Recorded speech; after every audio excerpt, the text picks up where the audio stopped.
Good morning, everybody. How are you all today? I do hope you're well in this chilliness. It's December already. It's sort of crept up on me. It's sprung on me. It's time for a little tour of the garden at the beginning of the month. I'm just going to give you a warning though. It's a bit of a Mary Celeste today because I haven't been to the garden for 3 weeks. Just shy of 3 weeks. Bonkers. I'll explain that another day. But anyway, yes, so I've literally just arrived. I haven't done any work yet. I'm just going to show you exactly as it is. And in my little walk-in this morning, I stood on the corner just briefly and thought, and had a look and thought, oh gosh, there's lots of outstanding jobs to do still. So, well, hopefully, look, we've got some dry weather due now, so hopefully I can get on with things again and play catch up with myself. It's crazy. So today it's beautifully bright, which may muck around with images in terms of shadows and too bright or what have you, but how lovely finally to have a bright and dry day. So without further ado, put your wellies on because it's so wet underfoot, and let's go and see what state the garden is in at the beginning of December. So here we are in bed number 1 at the top of the plot. Gosh, it's all looking a bit sad and bedraggled, isn't it? The tree lily, I always leave till this time of year, let all its leaves drop, and then I will cut it down, right down to soil level, down there amongst... Morning, Rusty. He's had his cuddle, now he's off. Yeah, I'll cut them right down to soil level very soon, if I can find soil level. All of this green in here, isn't it a lovely, vibrant green? That's all the poached egg plant that I just scratched the seed in, and there's some forget-me-nots mixed amongst it too. If that's too much in the spring, I'll just pull handfuls out.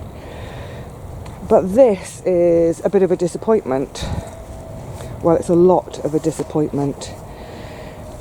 Firstly, my tunnels have been mashed, as always.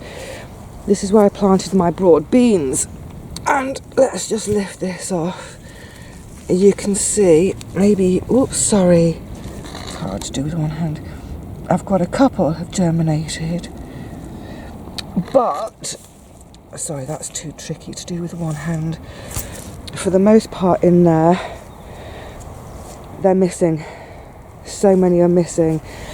I noticed a couple of weeks, 3 weeks or so ago when I was last down, there were a couple up and it looks like they've been nibbled off. So I don't know if I'm having a mouse problem. There's one more in there. We're going to be able to pick that up. No, that looks like it's had a chewing as well. So it looks like... You're not going to be able to make it out, but I can just about make out. I can see little holes all the way along. So I think, basically, the mice or rats or something, I think they've nicked my broad bean seed. So annoying. I've got loads and loads of seeds left though, so excuse me. I'm thinking maybe I'll just resow. Or if I resow, is the same going to happen? Well, I'm going to have to resow at some point because I need a harvest. The rest of this bed is still waiting to be tucked up. Goodness me, I have been so tardy. So the last time you saw me, I was taking down all my bean poles and structures, and then I'd emptied out that dry compost on this bed. I was waiting for rain. The rain came and then it didn't stop for 3 weeks. So that will need covering with cardboard. These two need a load of leaves adding. I'm not sure when, in the next few days hopefully. The cosmos here and here, obviously they've been absolutely massacred by the frost now. And I'm concerned that they got massacred by the early frost before they'd had a chance to drop seeds. So yes, I've got plans for that. That'll be the next video. Then coming to bed number 2, there's still a bit of life in here. Again, this is another Mary Celeste moment. Under this cardboard I've got that big pile of flint corn foliage that I chopped, and I just put the cardboard on to stop it blowing around.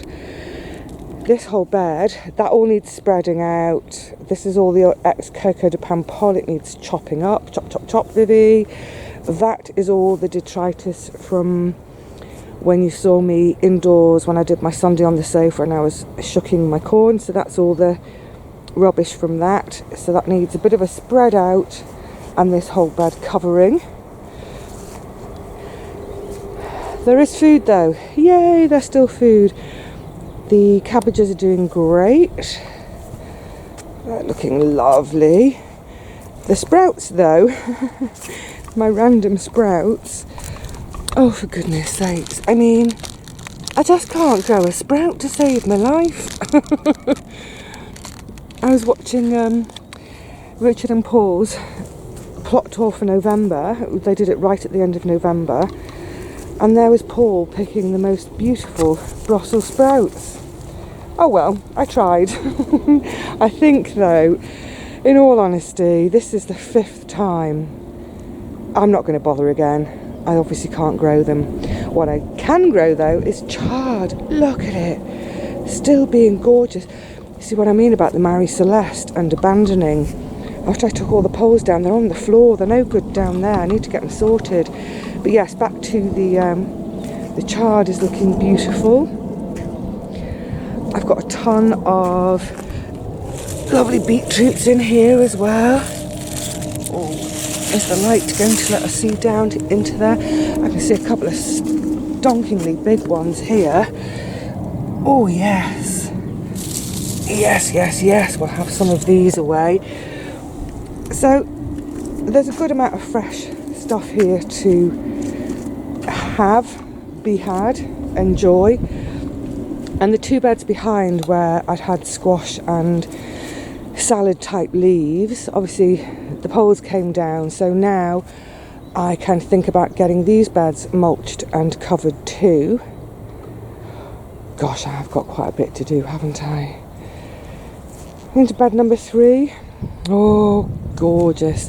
This is all the purple sprouting broccoli, looking absolutely gorgeous, healthy, wonderful.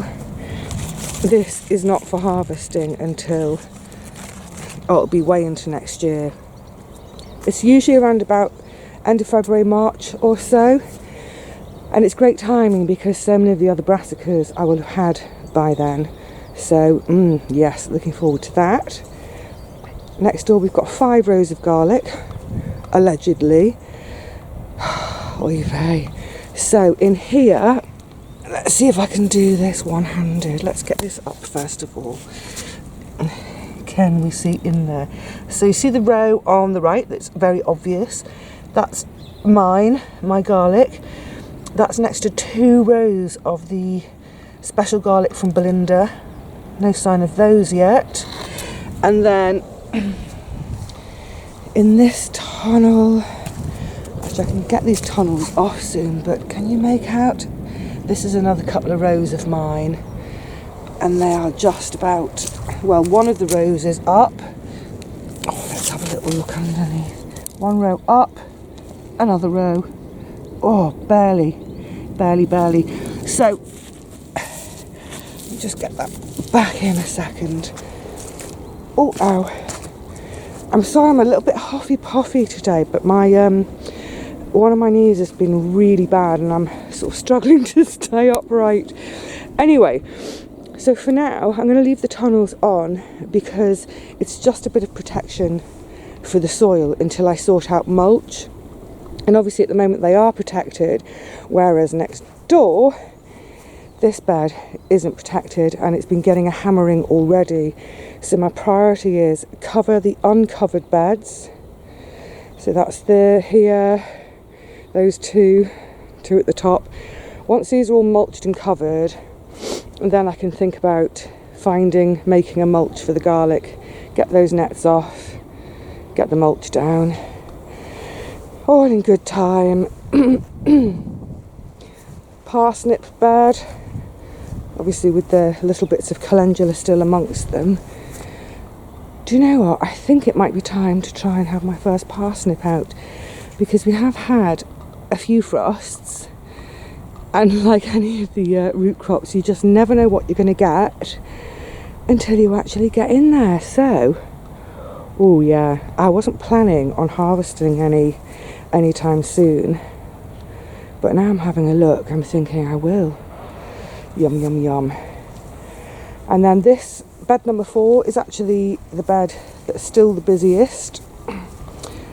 So in here I've got my carrots. Some of them are jumping out of the ground. You really want to be had, don't you? Oh look, they are.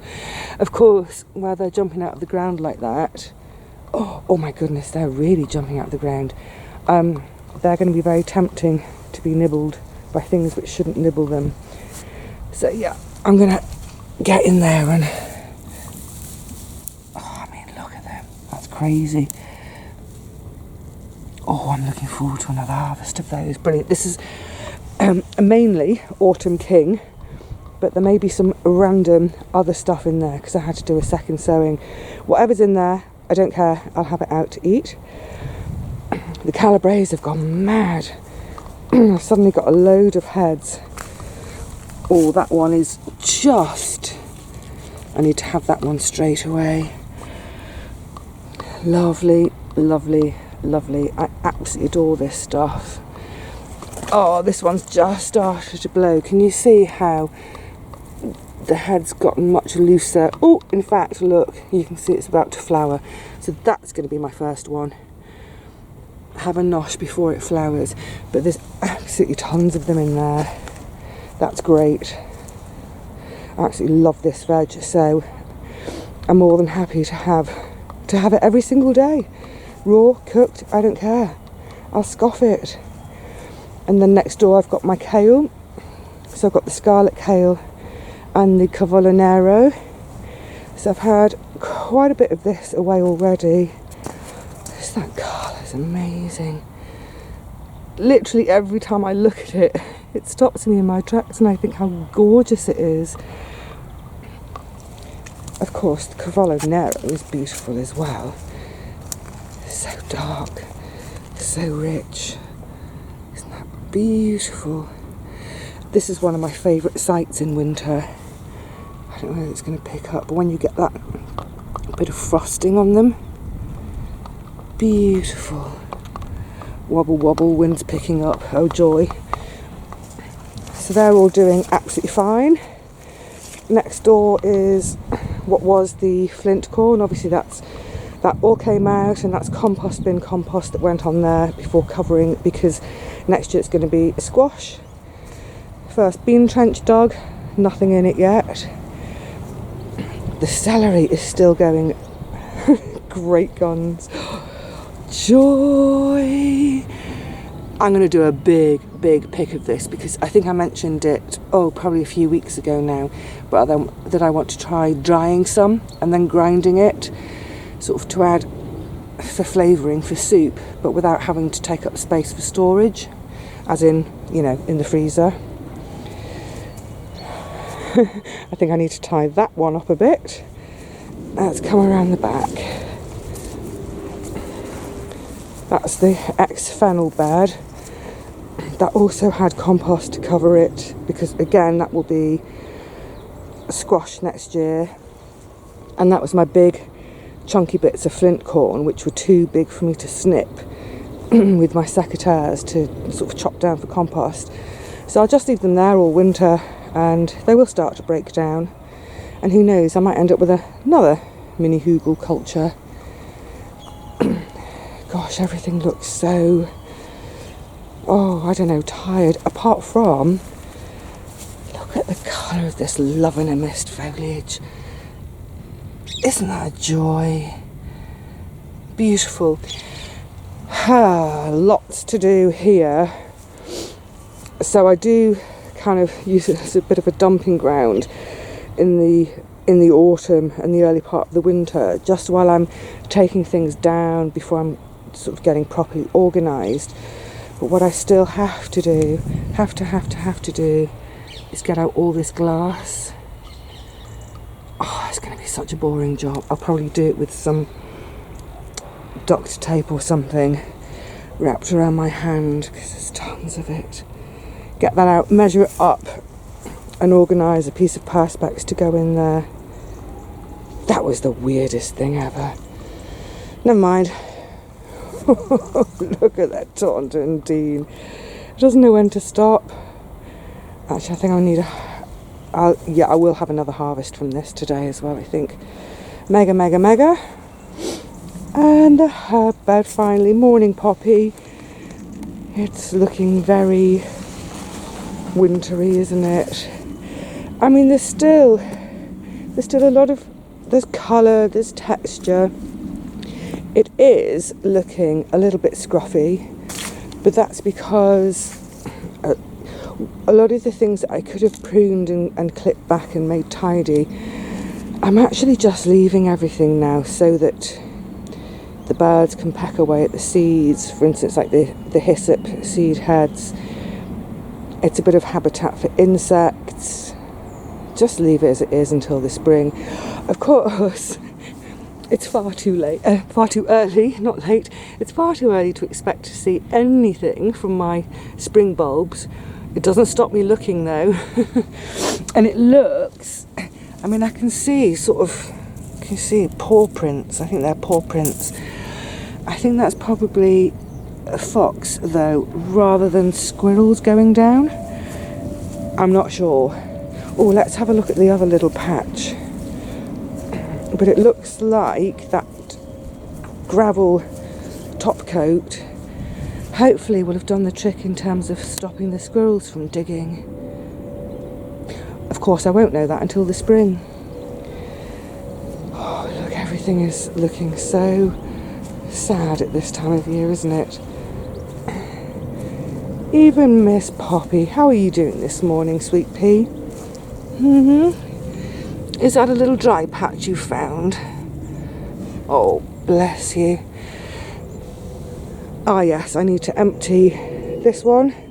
That can look at these sad frosted peppers. Oh my goodness. But that can all be emptied. That's another little job. That'll only take 2 minutes. The St. John's wort that I moved into there looks perfectly happy, although there's a hole in there. That looks like squirrel activity. Oh no! Is that little holes? Can you see? There.